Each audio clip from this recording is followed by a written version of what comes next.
wala akong pakialam kung ano man ang maganap sa aking lipunan. Dati walang iniintindi kung ano man ang mangyari. Magandang umaga po sa kanilang lahat at welcome po sa Magbago Tayo. Ako po si RD Abelio.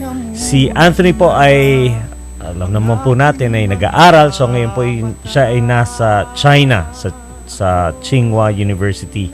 So ako po muna ang kasama ninyo from 8 to 10 a.m. At sana maganda ang gising ninyo sa umagang to kasi paiba-iba ng ang klima, no? Minsan hindi mo alam kung summer na nga ba talaga o umuulan pa dahil ito bang araw na to although mainit tapos biglang sa bandang hapon uulan, magta-thunderstorm. So hopefully this is the start of the summer months or the summer period because kids are out of school already. They're done with their exams. Sa bahay namin, tapos na silang lahat sa kanilang mga eskwelahan. Yung anak ko na si Javi, yung pang-apat na aming lalaki, ay nag-graduate. Nag-graduate from kinder. Last Saturday, nag-graduate siya. So, congratulations to you, Javi. Good morning. And, of course, si Isa naman ngayong araw na to, i-defend niya yung kanilang championship sa sinasabi nilang tinatawag ng Pump Up the Animo Year 5. So, back-to-back na sila. So, this year or this afternoon at 4 o'clock, umpisa na ulit yung cheering competition nila. Inter-college yan. At susubukan nilang depensahan yung kanilang title. So they're going to go for a three-peat just like the women's volleyball team. Yan. So we'd like to start the show with some change in action. This week has been packed as in, mga kapatid, last week, Saturday, Sunday, nagtatrabaho pa ako. Grabe.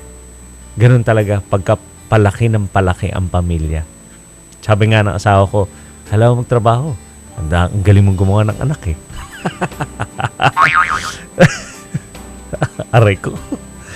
So, let's go with some change in action. Anthony is now in Tsinghua University and he's now in Beijing. So, they're now starting their Module 7, which their Module 7 is on investment.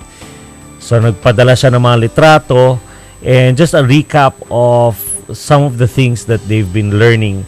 Yan. Ito yung first day daw nila. Medyo nahirapan sila sa umpisa kasi yung textbook nila or yung text nila, yung portfolio na yun, investments and portfolio management, nakuha nila on the day that they arrived. Kasi meron daw pinadalang e-book pero ang hirap daw i-download nga naman ng 1,000 pages na libro na e-book. So, medyo rough start sila sa start of their class. So nakinig na lang daw sila 35 of them yung magkakaklase, nakinig na lang daw sila, they weren't able to do enough advanced reading, no, for this class. And there's another picture here on Wall Street versus Main Street. I guess this is part of their lecture already. Pag sinabi Wall Street versus Main Street, sometimes sinasabi nila the best person to talk to is not the stockbroker. Pero paminsan daw ang kailangan mong kausapin yung mga nag-i-invest or the man on the street, the taxi driver. Kasi paminsan mas maganda yung insight ng galing sa School of Hard Knocks, yung may experience na in those streets. So, yes, while you go to the trader for expert advice, it's also nice to hear or good to hear from the main street, meaning kung what's happening with the investors themselves. At nung dumating siya doon, umalis siya dito, summer, di ba? Pagdating niya doon, nag-snow. So iba na talaga yung yung climate, no? So climate change, sabi nila global warming, sabi ni Anthony parang dito yata global cooling. Kasi sobrang lamig daw. And thank you to Mao. his Chinese classmate lent him his jacket. So siguro nagpala ng ano bang snow sa Tagalog? Niebe, di ba? Niebe. And a few more pictures for Anthony as he sent some of them here to us. Risk or risk-free investment. Yan, importante yung risk or risk-free investment. Basahin ko na lang yung sinabi niya dito. Depende yan sa puso mo. The answer that is smart is to check your own heart. Parang pag hindi ka raw mahilig sa horror, huwag kang papasok sa horror movie. O huwag kang manonood ng horror movie. Kung matatakotin ka, layuan mo na yung mga Amityville, yung mga The Exorcist, yung mga ganun. Ganun din daw yung sa investment. It depends on your risk, no, appetite for risk. Kung kinakabahan kang mawawala yung pera mo or malulugi yung pera mo, yung investment mo, huwag ka na mag-invest. So it's best to keep it in a savings account or time deposit, yung pinaka low yung risk. But you also get returns, no? Importanteng malaman natin sa investment also, try to beat inflation. So kung kunwari ang inflation is, ano ba ang inflation rate ngayon? Would you guys know the inflation rate? 4%, 5%, parang ganun yata. Inflation rate is 4-5%. Kailangan yung investment mo mas mataas doon ng kaunti. Yung kita ng pera mo nagsi 6%, no? So para mabalanse mo naman yung cost of money mo. Next, yung are you conservative, mild, or aggressive? Yan is yung next picture niya. Old, middle-aged, or young? Just like Anthony. Alin dito yung old? Or yung middle-aged? Age and lifestyle are two of the most important criteria in selecting your investment portfolio. Yan, correct yan. Your lifestyle, what kind of lifestyle do you want to lead or to live? That's the kind of investment that you get into. So kung medyo mataas ang lifestyle mo, siyempre yung returns ng pera mo, yung investan mo, kailangan high yielding din, di ba? So kung sapat lang naman yung lifestyle, then you can invest in an instrument that will give you enough returns so that so that your money earns a little more than what you're spending in your lifestyle. Wall Street and .net. Believe it or not, in one past stock market trading period, 180 companies gained $26 billion by adding the .com. That's interesting, So dinagdag lang nila yung .com dun sa kanilang pangalan at the end of their company name, kumita na sila. Kasi nga yun yung .com era, di ba? Kung natatandaan natin nung nakaraan, .com was a big thing. So everybody had to go online, everybody had to go on the net. So pag nilagyan mo ng .com or .com.ph pa nga, kumita at one point in time, yung mga kumpanyang yun, kumita sila ng $26 billion. Siyempre, we all know that the bubble burst, it's not as lucrative now as it was before. So companies took out the .com and they also gained money. Pero ito, 5 million na lang ang kinita ng mga kumpanyang yon. I guess yung mga .com, ito, akin take ko lang to pag ang .com generation kasi is medyo bumagsak na siya, no? Pero nandiyan pa rin yung technology, the advent of technology. And now, instead of .com, it's already social media.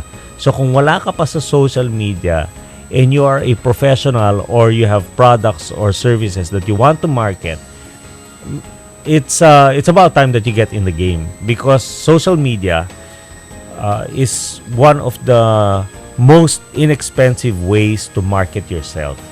But make sure also, pag pumasok kayo sa Facebook or sa Twitter or MySpace or LinkedIn, kung anumang social media gusto yung pasukan, kailangan pasukan natin yan with eyes wide open. In other words, make sure that you are very careful about what you post, what you post as pictures or statuses, yung mga ano yung nilalabas ninyo tungkol sa buhay ninyo o sa ginagawa ninyo. For me, for example, I have my personal page, but I also have my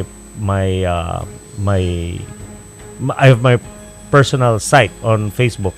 But I also have my page, which is all about my profession, what I do, seminars that we conduct, things that I've learned.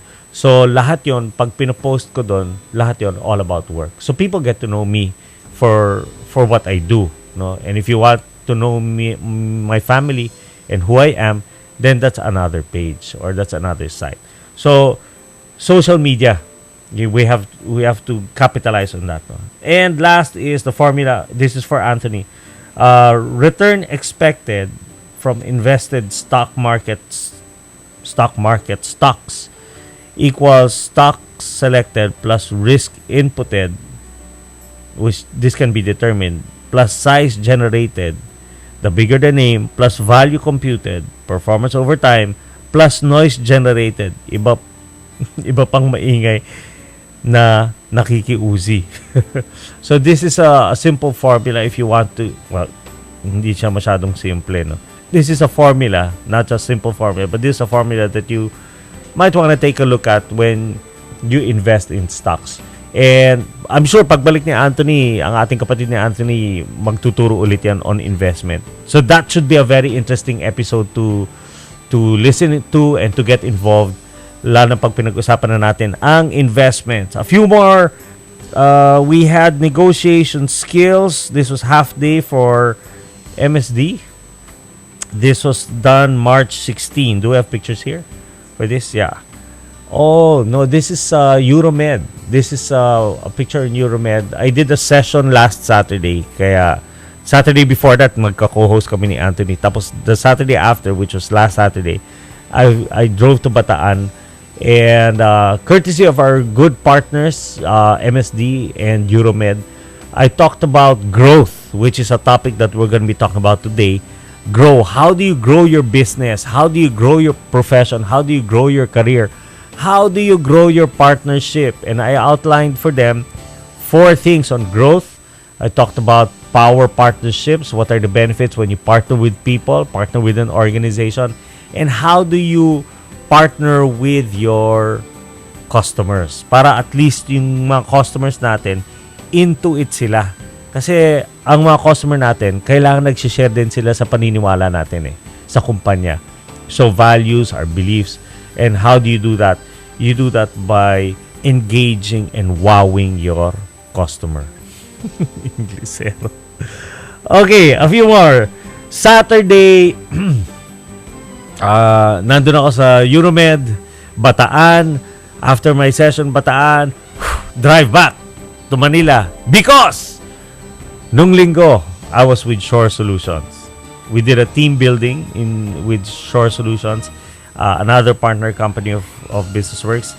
And dito sa team building namin, ang ginawa namin dito, I took them through a game which allowed them to process. Gumagawa sila ng mga materials, gumagawa sila ng mga produkto. So, naka-process line sila. Tapos, after processing it with 4 teams, nag-combine teams kami. So, 2 teams na lang. 2 big teams. And how, through the process of creating products, they worked as a team, given 2 different cultures. So, they merged and they became one. So, eventually, of course, alam naman natin na there's only one winner. And, after that, hindi pa rin natatapos ang ating trabaho. Masarap kasi, mga kapatid, pagka ang trabaho mo parang naglalaro ka lang. When work all of a sudden becomes play for you, you don't work anymore. Diba? Yung parang nag-enjoy ka na lang talaga sa ginagawa mo. So this week, nagawa naman kami ng knockout presentation skills. This is for Zenith Optimedia. We had 20 participants. So tinuro namin sila kung paano maging knockout presenters. Kasi paminsan, ang mga audience natin ang nagna-knockout sa atin. So, bago pa nila tayong i-knockout, kailangan tayo muna ang mag-knockout sa kanila. In other words, pag sinabong knockout, talagang pagtingin pa lang sa'yo, pagpakinig sa'yo ng boss mo o ng kliyente mo, sasabihin nila, wow, ibang klase yun. Sana siya na lang parati ang nagpe-present. At saka alam nyo ba, mga kapatid, pagka meron mga kailangan ng mga company presentations, mag-volunteer kayo. Kasi yung iba dyan, yung ibang boss dyan, naghahanap lang ng talent. Yung gusto